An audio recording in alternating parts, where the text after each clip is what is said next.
Board of Commissioners. Good evening. Welcome to the Clark County Fire District 6 Board of Commissioners meeting. We'll begin this evening's meeting with a board workshop. This will be focused on tax increment financing. And with that, I'll turn things over to Chief Maurer. Thank you, Commissioner Pfeiffer. So in December of 2023, the Port of Ridgefield presented a consideration for tax increment financing to help finance the Port of Ridgefield area. Part of that tax increment financing that they presented affects District 6, so that's why we're here today to talk about those effects. So first of all, what is tax increment financing or a tax increment assessment? Then we're going to talk about why is the port considering it, the boundaries and projects, economic and fiscal impacts, the financial plan, and impacts to taxing districts, and the process and schedule. So the Port of Ridgefield conducted an analysis to explore the feasibility of a TIA, and they will decide in May whether they want to move forward with this. Before that period in May, they have to have two public meetings, one being in February and one being in May. And as soon as we get the dates for those, I'll notify the board of those. But that will be the time for public and agencies having fiscal impacts from this TIA to give comment. So it'd be important that we're there. So tax increment financing came about in Washington State in 2021 from House Bill 1189. It's not a new tax. And then they use money from the tax increment assessments to pay for specific projects. It's limited to 25 years and a $200 million base value of the area that they assess that they want to increment finance on. And it can't overlap with multiple TIAs. So you can't have two TIAs in the same area. The port couldn't do multiple TIAs on District 6, but there are entities that can do TIAs such as cities and counties. So we could have multiple tax increment areas within District 6, but not all by the port.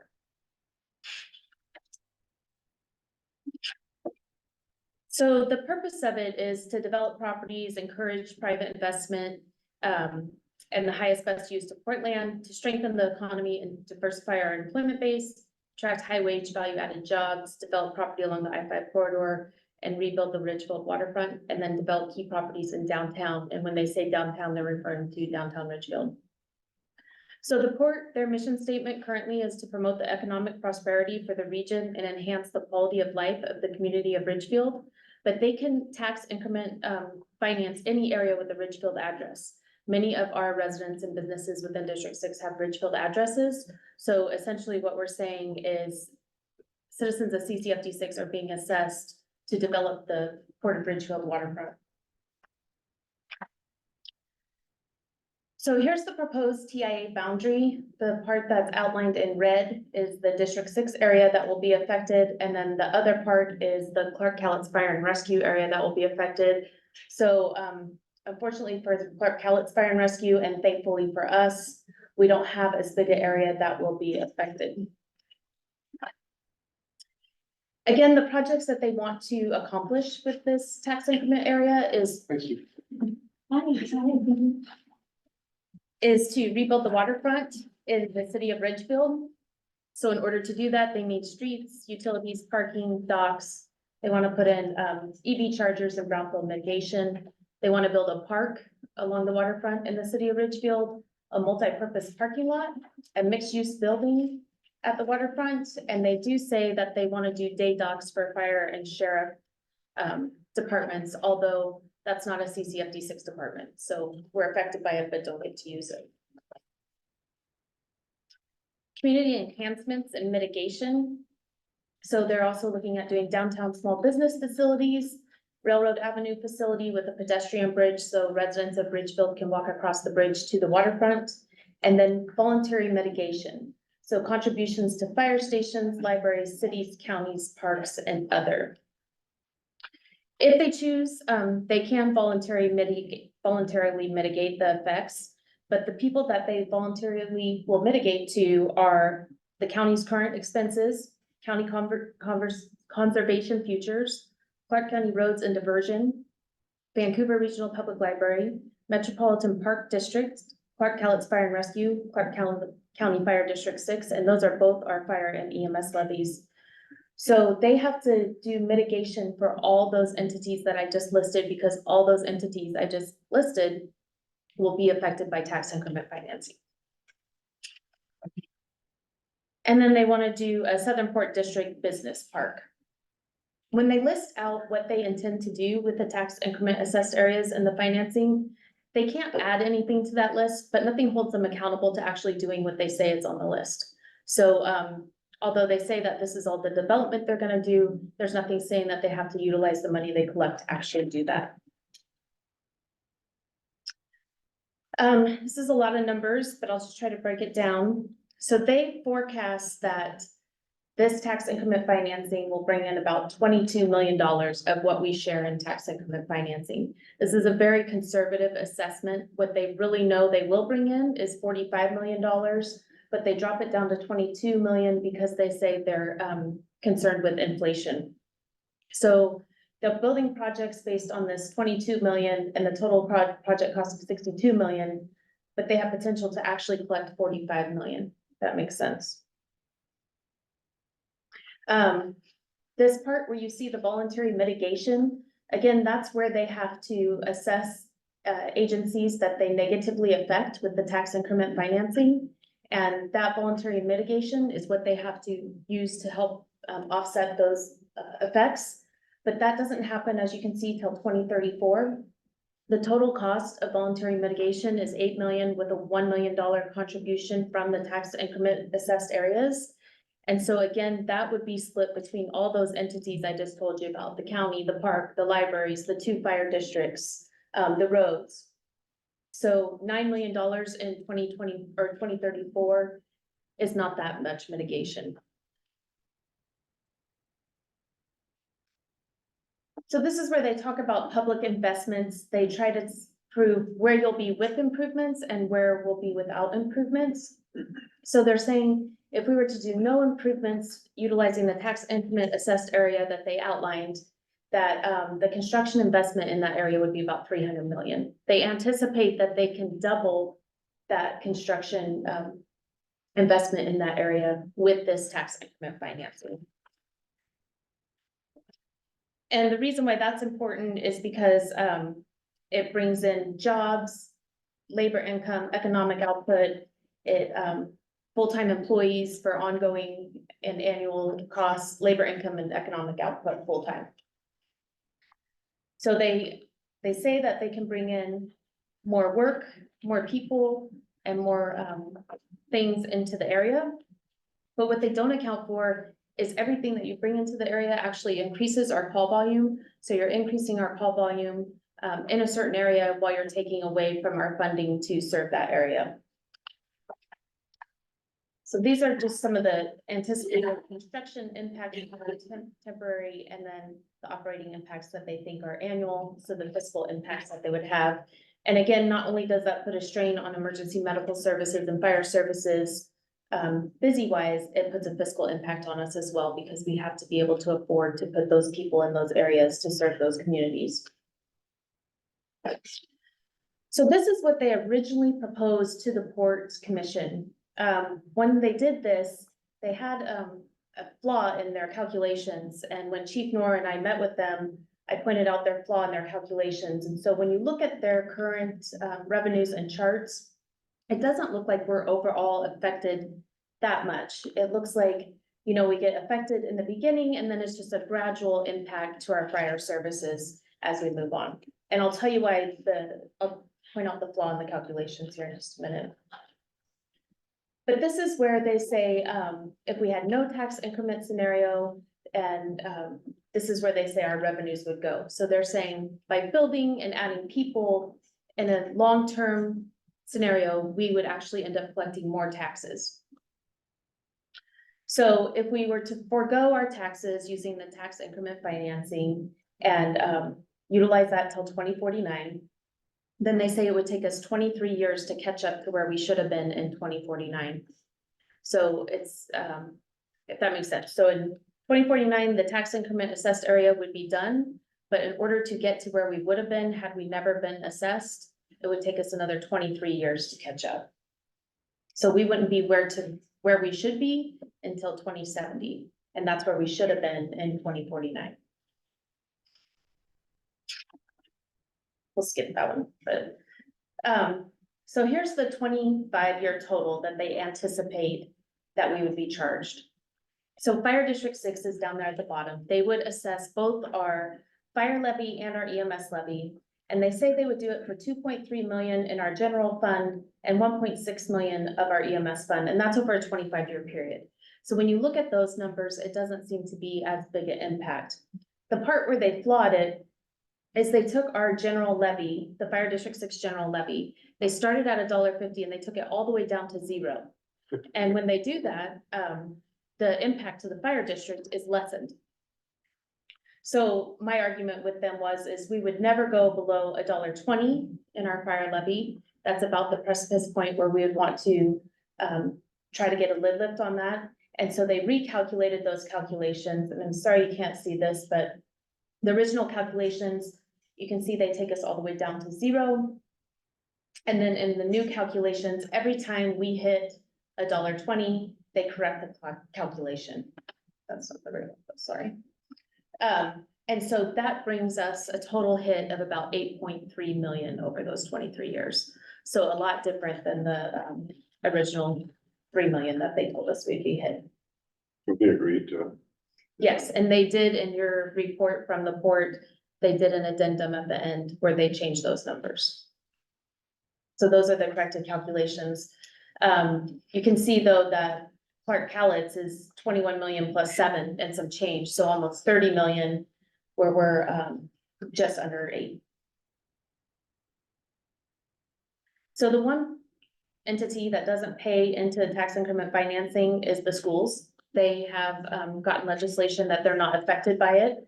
Currently, right now, the fire chiefs of Washington State are meeting with our state representatives and our senators January 23rd, where we're trying to propose an amendment to this bill that will take fire districts out of this tax increment financing. And if that doesn't work, then we're working on some mediation or mitigation for the tax increment financing. Chief, I have a question. Mhm. Fire commissioners are involved in that too, it's all labor. If we're successful in this legislative period to make a change, does it affect them, or since they've already started it previous to 2024, do they get grandfathered? I'm not sure about that because they're trying to pass it in June. So I imagine if they pass it in June, this legislation won't have taken effect, but I'm not sure how that works yet. But I should know more on the 23rd. So the process for moving forward with this and where they're at right now is it's currently in a draft. It's being reviewed by the state treasurer. They have 90 days to review it. By law, they have to do 2 outreach meetings to the public and allow for public input. So like I said, those will be in February and May, and we'll get those dates to you. They have reached out to key stakeholders. So they've reached out to myself, Chief Noor, and I believe they reached out to the other taxing areas that have been affected. This would be the time when we want to negotiate voluntary mitigation with them before they move forward in May. And then they'll coordinate this with the county assessor, and then they'll do a resolution for adoption, and they'll do that at the May meeting after the public hearing. And there's their timeline. So it's a lot to digest. It's an interesting conundrum where you have District 6 residents paying for a town that they don't live in. But it's all by how the statute is written, and they're following the law, and that's where we're at. Hey, Chief Maurer, I have a question. Are you pretty confident that they can get this changed in legislation? Because this session is really short. And well, at least some of the conversations I've been involved in, they don't seem very confident they can achieve much of anything. Yeah, it's always an uphill battle, and like this bill is pretty new. So, just passing in 2021, it's harder to get some amendments done to them unless we can really approve the adverse effects. And unfortunately, this hasn't been incorporated into a lot of fire districts yet. We're in the top 5 of where it's hitting right now, but it's going to be a bigger problem in the next couple of years. We do have a couple things that are really helping us. The Washington Fire Chiefs, like I said, are attacking it on their legislation day. The Washington State Fire Commissioners are also meeting with their representatives and hitting it from that end. And then the State Council of Firefighters for the IFF is hitting it from their side too. So we're going in with a united front and we're hopeful, but yes, it's a short session and it's gonna be an uphill climb. Okay, what can we do here locally to support you? I think the big thing for us is just getting the information out there that this is happening. And then, I think that there's parts of the county that your budget will be hit as well. So I think if we can all work together on how this affects us as a group, that would probably be very helpful. Because the fire districts have kind of taken the lead on it, but we're definitely not the only taxing agency that's getting hit by it. Okay, have you talked to the county manager, Kathleen, at all about this? I have not. Okay.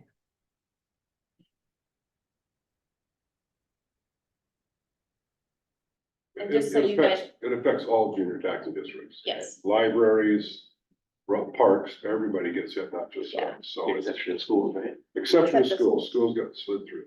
so you can see in there the percentage that, and the impact that each entity will have.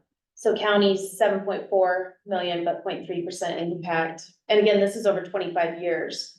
But, Clark Pellet's Fire and Rescue has really taken the brunt of this one. Has Clark Callis Fire Rescue identified ways to mitigate? They did mitigation with the city of Ridgefield. So the city of Ridgefield did a tax increment financing, assessment on them. Right. And they did mitigation with that one. We have just been in the preliminary conversations with Randy Mueller from the port, and so we haven't discussed mitigation from him. Okay. That would have to be driven more by our boards. So Clark Callis is just getting the same information right now. Because I'm Yeah. sure this appears to be on par with the previous hit from the city of Richfield, is that right? Yeah. Yeah. that's Yeah. pretty- Yeah, so Chief Nor and I met with Randy Mueller right before Christmas, and then, we'll probably have a follow-up pretty soon. I guess what bothers me the most, lots bothers me about it, but they're taking money from that area and they're not gonna put any back in.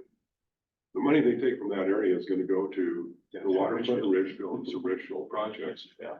Miles and miles and miles away. They're not residents of Ridgefield. And it just seems like if they're gonna take this much money, what are they gonna do for the people in District 6? They're gonna do road improvements? They talk about the interchange, that's already funded by the state, and they're already in the works to get that one going. The county's already doing the widening on 179th Street.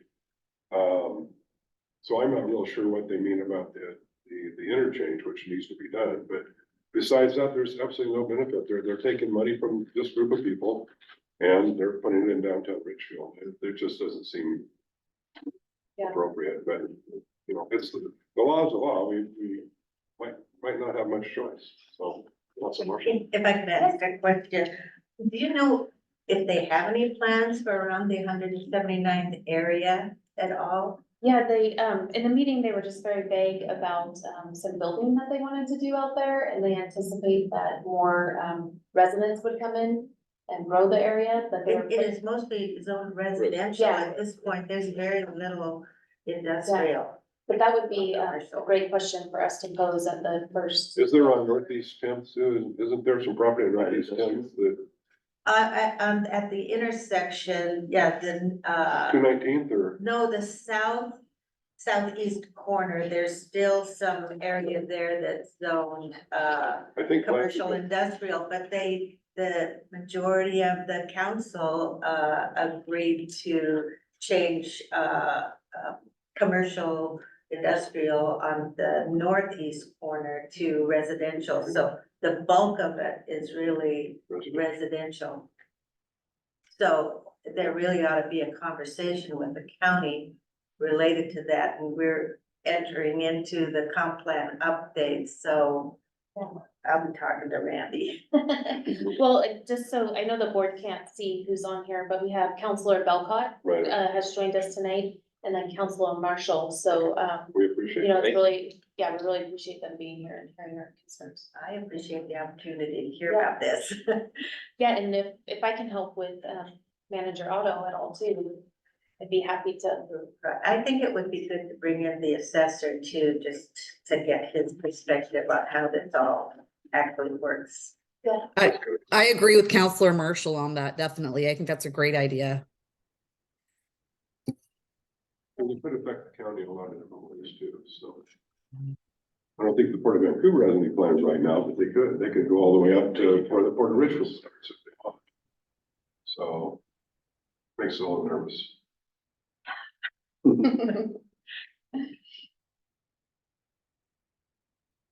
Any questions on that? No other questions? Okay. Well, the good news is, in February, we'll have a chance to go to the meeting. Yes. February and May. You and Chief Yes. Nord are gonna meet with, maybe a board member too, can meet with Randy at that point Yeah, and see what sort of mitigation they'd be willing to do. My big question is, and I think they started it before January first, I think your grandfather. The company that they're paying a lot of money to do this would probably be able to answer that, but I really think that they're probably grandfathered this, no matter what happens, but it's one of those things, we need to look out for all the other fire districts and library districts and parks districts elsewhere, so they don't end up in the same boat. yeah, I know they made the, in their presentation that the June date wasn't, as big a deal for this one. So that's what makes me think that we're grandfathered into it as now too, but, it just means we have to look at the mitigation piece. Well, at least you're doing a good job on what expects us, so when we have an opportunity to testify in Olympia, I know that the fire commissioners, working with the chiefs, I think already have a draft bill, They do. and they have numerous people signed up to sponsor it, so that gives us a chance going in, even though it's only a 60-day session. Yeah, and I think they have a couple draft plan Bs and Cs too. I appreciate the heads up, it's one of those things. And then offline, I can touch base with both the counselors and see what would be the best avenue moving forward with you guys. Thank you. Sounds good. Thank you very much. Thanks, Michelle, for joining us. Thank you. Can you guys not see me? I have my camera on. I was wondering. We can see you, but you're just on a laptop, so Yeah. the board can't see you. Gotcha. Cause I was like, I'm here. Thank you for attending. No problem. You too. You can stay for the rest of the meeting if you want, but it probably is not gonna be very exciting. Yeah, if it doesn't have to do with what we we're just talking about, that's okay. I just came from the Regional Transportation Committee meeting, so yeah, it's been loads of meetings from the get-go from the new year, so yeah, it's been a busy day. Well, thank you very much. Thank you. Have a great evening, everybody. Talk to you soon. Do you have any other questions for us that, or Well, what we might be able to do to help? I guess, I went to the meeting that was held, in Ridgefield with the port and the city and a number of, representatives from the fire department. And it sounded as though they had worked out their mitigation. I did not realize 179th area was part of that deal. So that, they had, the city of Ridgefield did a tax increment area on Park Health Fire and Rescue that affected them. So that mitigation in the meeting we went to was all for the city of Ridgefield, although the court was attending those because they were planning. That's an this one right behind additional it. one. So this is an additional one that their area is gonna get hit with again, and we're getting hit for the first time. So, Right. and then the Port of Ridgefield, they can do a tax increment assessment on anything with a Ridgefield address, which includes a lot of districts that. Which includes you. Yeah. Well, and I just know everyone on 179th has been impacted a great deal with the lifting of the urban holding. Yeah. There's a lot of growth that's happening, a lot more growth that's gonna be happening, so, yeah.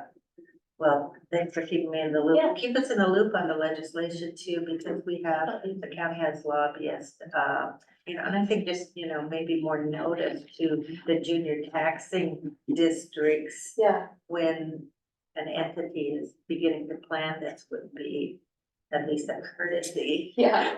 Well, I will say the city of Ridgefield did not do that, last time, and so the port at least talked to us while it was in draft form, so Great, they're learning, I think. yeah.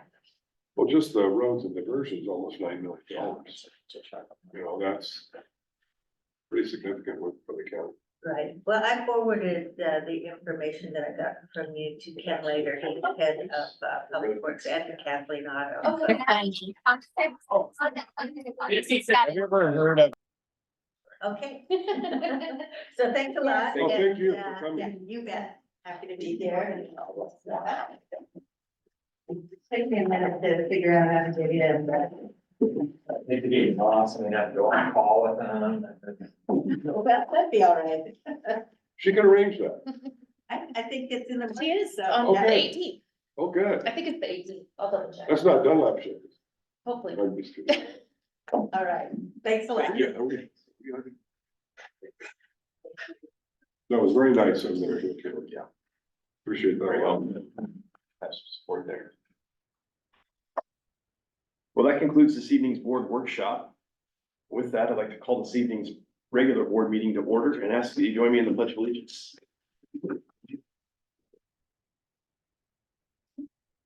Pledge allegiance to the flag Of the United States of America, to the republic for which it stands, one nation, under God, indivisible, with liberty and justice for all. Thank you.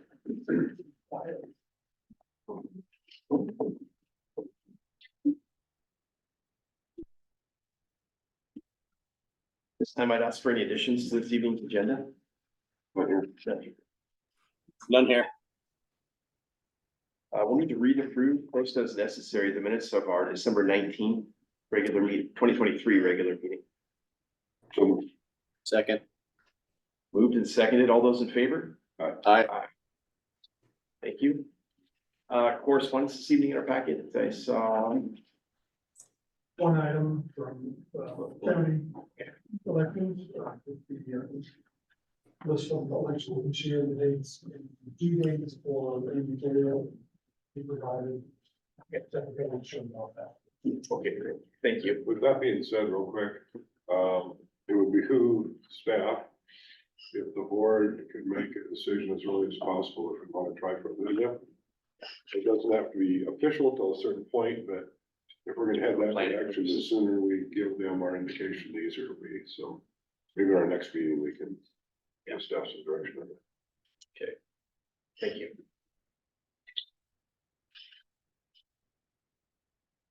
Citizen communication, citizens viewing this evening's meeting can communicate directly with the board using the chat feature. And that will be monitored throughout this evening's meeting. Committee reports. There's no health and safety report today. Looks like no health and safety report. We have a risk management group meeting tomorrow, and then Fairgrounds Fire Facility group meeting on the 10th.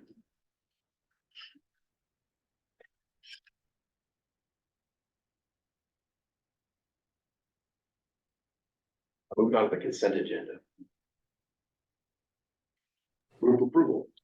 Second. Moved and seconded. All those in favor? Aye.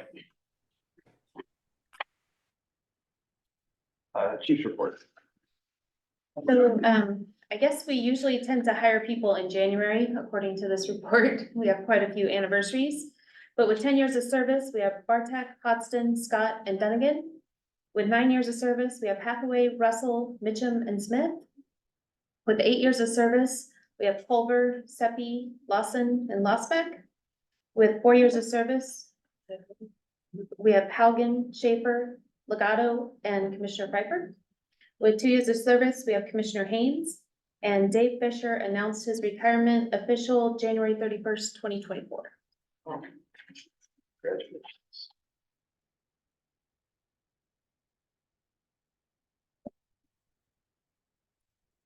Facilities update report. So for the facilities update, again, the 61 remodel is going along like we anticipated. They're moving fast and it's looking great. If you guys haven't been through it yet, I would encourage you to contact Chief Newberry and walk through. The phase 1 section of the sprinkler system that we had tested looks promising, and we don't think we'll have to do much more to the admin side with the sprinklers, so that's good news. And the second round of concrete panels have been replaced. At your last meeting, you approved the audio visual equipment. for a contract amount of $100,991.80, including tax. That was the intent to award, and then the bidders had about a 3-day period to contest it. So tonight we'll have to officially award that to them. And that's in business later. Furniture. So the furniture purchase is over what we budgeted for. We budgeted over 2 years ago, 18 months ago. And when McKinsey did the cost estimate on that, it's increased significantly since then. What we did with the furniture package is we took it to, we bought everything that we could buy on state bid. So we got the best prices we could there. And then things that were not available on state bid, we went out for a general bid. And so you can see that there were 5 proposals received ranging in price from $118,178.24 to $139,724.46. Unfortunately, McKinsey, like I said, underestimated it, and so this will put us over budget by about $113,000. And that's significant because that pushes into where we are in our contingencies. This isn't anything that the board has to take action on tonight. The staff is gonna go through this and value engineer everything we possibly can to help mitigate some of these costs. But I'm just giving you a heads up that the furniture bid is coming in over what we anticipated and what was estimated. Could you go back to contingency, please? Yes, It's 20% of our remaining contingency for the entirety of the model. Is that, so we're over, are we already spent our contingency, or this is just? no, this will just put us up there and we're being very cautious It about puts that. over budget, but not over where our contingency covers. It could use up our contingency, but not push us over budget. But if we use up our contingency, When our contingency was 5%? 7, I believe, 7, we should have this. Okay. yeah. It's just gonna push it there. And just for reference, the 63 project was 5% over what we budgeted for, so I hope to keep that or better, or 0, but it is coming in higher than we anticipated. And like I said, we're gonna do a thorough look at everything that was bid and see where we can make modifications. Thank you. Thank you, yeah. Is there anything else in the facilities update?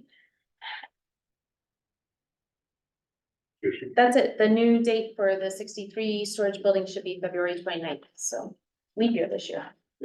Coming up.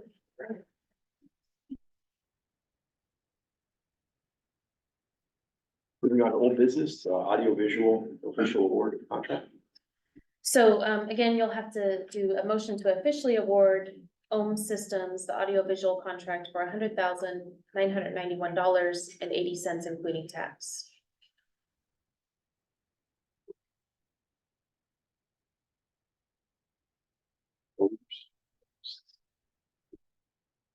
I'll make a motion that we award the bid of I'll second. $100,991.80 for the AV systems. I'll still say,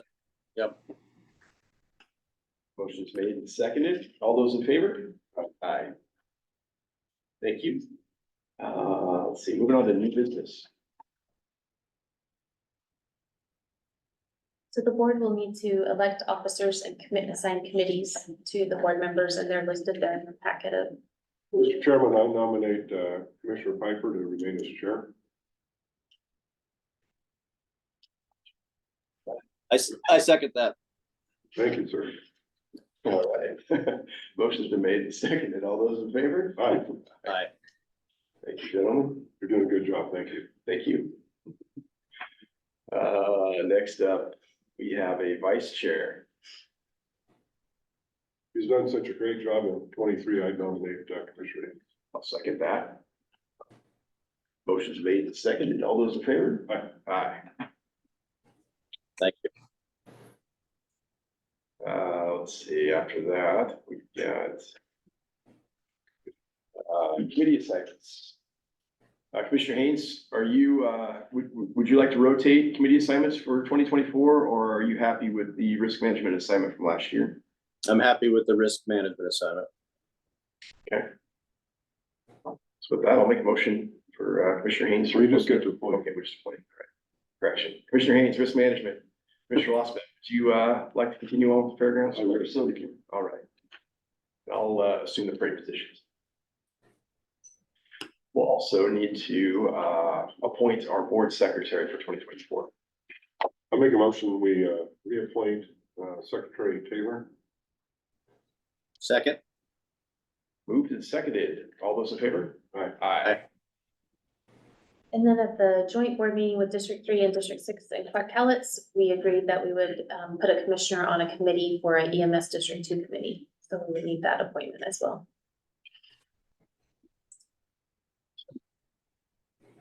Is there any commissioners that would like to participate with the EMS District 2 work group? I'm happy to do that if needed. Commissioner Haynes, do you have any interest in that work group? I could go either way if you want to do it. That sounds great. If you don't, I will. Why don't you take it, Mr. Haynes? Okay. Thank you. And then traditionally, the chair does the levy information. Okay. But I'm happy to contact whoever you want me to. Levy information. So If the board chooses to run a levy, Oh, right. the chair is usually the spokesperson. Perfect, yeah, I can handle that. and you have awards. Yes, and awards, yep, I'll take care of that. If we need an alternate or somebody to assist with the EMS district, I can certainly handle that. Okay. Let's see, after the new business of election of officers, committee assignments, we have a 2023 year in review. So every year we do a review for the board to talk about what we've accomplished and what we've done for the year. I can say that the past 3 years that I've been fire chief, we have asked for continued patience from our personnel and asked them to hang on for the ride while we made major changes. They have been very accommodating and patient and continue to do their jobs excellent. And so I'm really proud of what we've accomplished this year. And I wanted to highlight some of these for the board. So we awarded a number of awards. Officer of the Year was Nick McCarty, Firefighter of the Year, Zach Haugen. Certificate of Achievement Recognition went to Scott Johns, Brady Beto, Michael Reamer. All volunteers were recognized for their service to the district, in particular the Clark County Fair.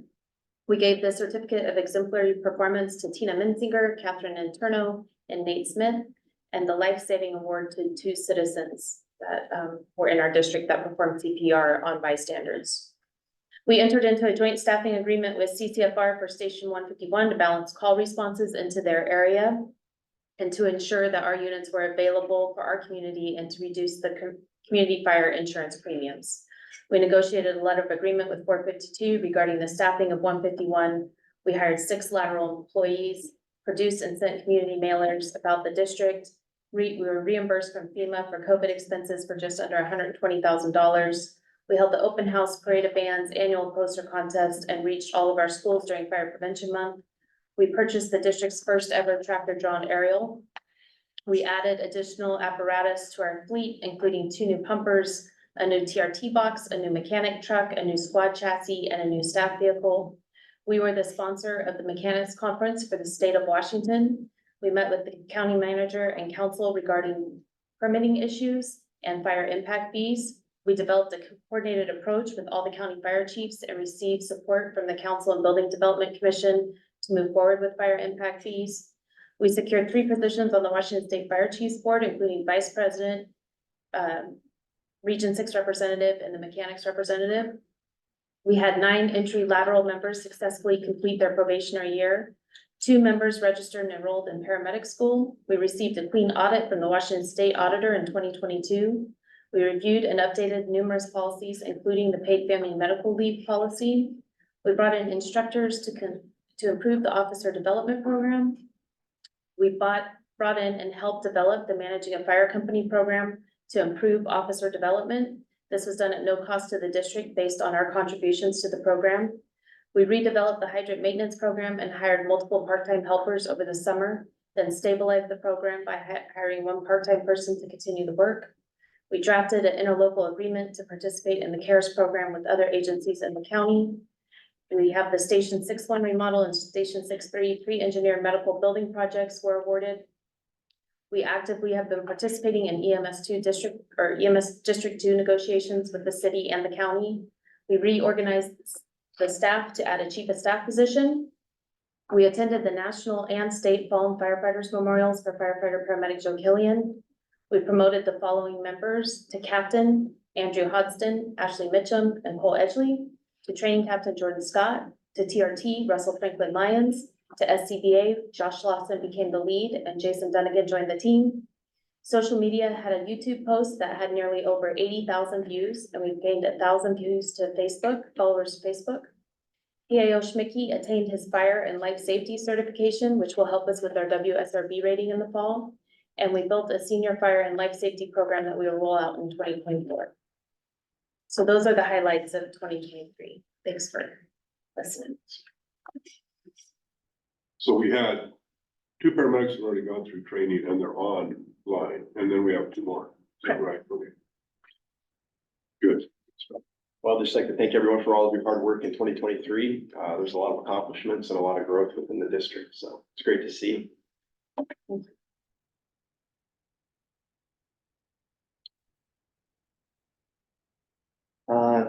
CARES program. So I put it in the board packet. This is more for just the preliminary information, but we've drafted a multi-fire agency assistance agreement for the CARES program. So this will include Clark Cowlitz, Camas Washougal, Clark County Fire District 6, District 3, and City of Vancouver. So this has been sent to legal. This is approved. This is the skeleton and basis of the CARES program and how we will participate. We already have solidified the funding from the county, and so we're ready to move forward pretty much at any time with starting the process of getting this staffed and up and running for District 6. Clark Cowlitz Fire and Rescue, of course, already has their portion of it running. Camas Washougal has already put out for hiring for the positions, and so we're right behind them. But this will just be for the board's review before I sign it and come back next meeting with any questions that you may have. Could you explain to all those watching, I don't know if they're watching, what we anticipate the CARES program doing to benefit our citizens? Yeah, so the CARES program really takes some of the stress off the 911 system by responding to those people that don't necessarily need emergency response, but still need some help. And so what this does is this keeps our fire engines in service and our paramedics in service, so that these CARES units can go out to what we call lower level calls, not emergent calls, and help those people in need, while still keeping those other units in service. Helping somebody alongside the road, needs help, things like that, Correct, yeah. which would help a lot. So basically, the county would provide funding to everybody to hire the people. Correct. We provide a vehicle and insure the vehicle and figure out when they're gonna respond and those sorts of things. Yeah, we kind of do the logistics and they do the financing. How long is the funding approved for? It's approved for 2 years Is that through the state?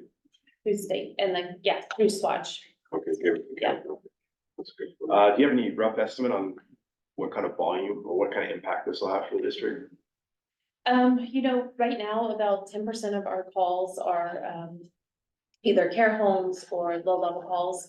And so if you just took those amount of calls, that would be a good start, but we won't be deferring 911 calls to the care system. It's more to supplement the 911 system, but it will be more for those frequent flyer type calls that we get called to often and help with those kind of needs. And I don't know if you have anything you want to add, Chief Russell. I don't have any data or anything like that that I can provide that would be useful, but I would imagine probably a dozen calls a month initially that, we could make contacts with that will hopefully prevent further calls down the road. Great. So it'd be a social worker type of person along with a paramedic. So if they were the closest people to the emergent call, they would respond also. Not necessarily, no, they're specifically a care So if unit. they're 10 blocks away from heart attack, they won't respond. Well, no, Unless they had pulse point, if they had pulse, they wouldn't be dispatched, they wouldn't wouldn't necessarily know. know that call happened, right? And they're gonna be kind of bouncing all over the county, handling these kind of touches with people that they get from the hospital or from crews from different organizations, from our organization, from CCFR. They'll be making these contacts throughout the day.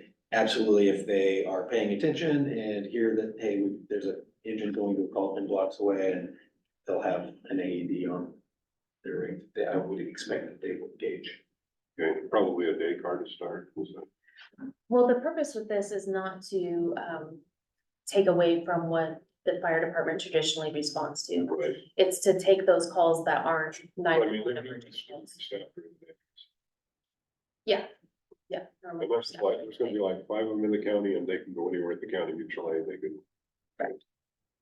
Yeah, and you know, it depends on how you staff them, like Parkford right now, I think has a social services and a paramedic, and Camus is looking at a nurse and an EMT, so it depends on how you staff them.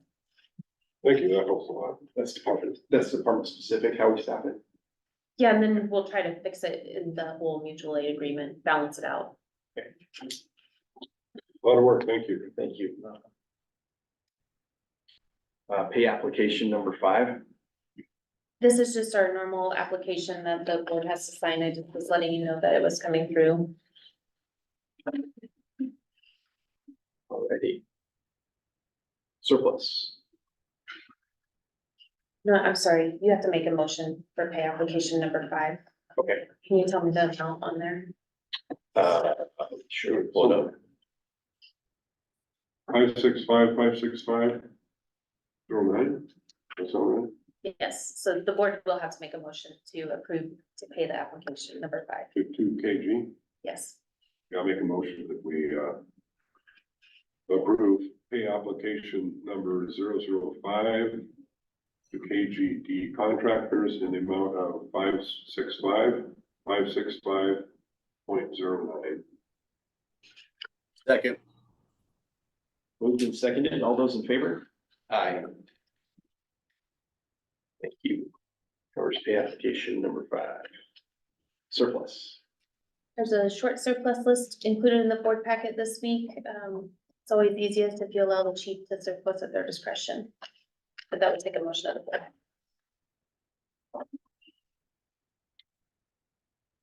I'll make a motion to allow the fire chief to surplus at your discretion, the items listed in the board packet for surplus. Second. Moved and seconded. All those in favor? Aye. Garage door repair. So this was a late addition to your packet. If it were approved tonight, that'd be helpful, but it's not necessary if the board wants to review it until next meeting. This is for springs in the doors at Station 63 that need to be repaired. You can see the invoice in your packet. It's for a total of $21,700, and that does exceed the chief's threshold, so it would need a motion of the board. So this is pretty typical of garage doors after 3 years having that things replaced like this. It has, we've done it once before There's no on some of guarantee. these doors on these stations. There's, That's the guarantee. yeah. Are they putting better springs on them at this point than they originally came with? That I'm not sure about. I would have to confirm with Chief Dewberry. The big part's the technician rate and the scissor rate though, and so we thought about doing them in smaller chunks. But it saves us money if we do them all at once too. Question, is that fairly normal that, I guess, kind of like Commissioner Lospek's question, the station's relatively new. And, I guess I just didn't know that garage door springs failed that commonly. Yeah, I wouldn't say it's common. I don't know that we've been doing it on our older doors, but we have replaced the springs at this station prior. Not these same doors, but other of the doors. So we are having an issue here. So in the 3 years, we've already replaced springs at the station. Correct. Well, I got ahead. But if the board chooses, we can bring this back next meeting too, and I can get more of those answers for you from Chief Newberry. I just soon get it done. I guess my comment would be, can we not get the same, we're replacing any doors or springs in our remodel, can we make sure we don't get the same? Yeah. What we have here. And with that said, I'll make the motion that we approve the $21,700 to replace multiple springs at Station 3 to Lewis River doors. I'll second. It's been moved and seconded. All those in favor? Aye. Aye. Thank you. Executive session. The board will be going into executive session in accordance with RCW 42.30.140. The executive session should last for 10 minutes. It'll be quick. And we'll reconvene at 7:05.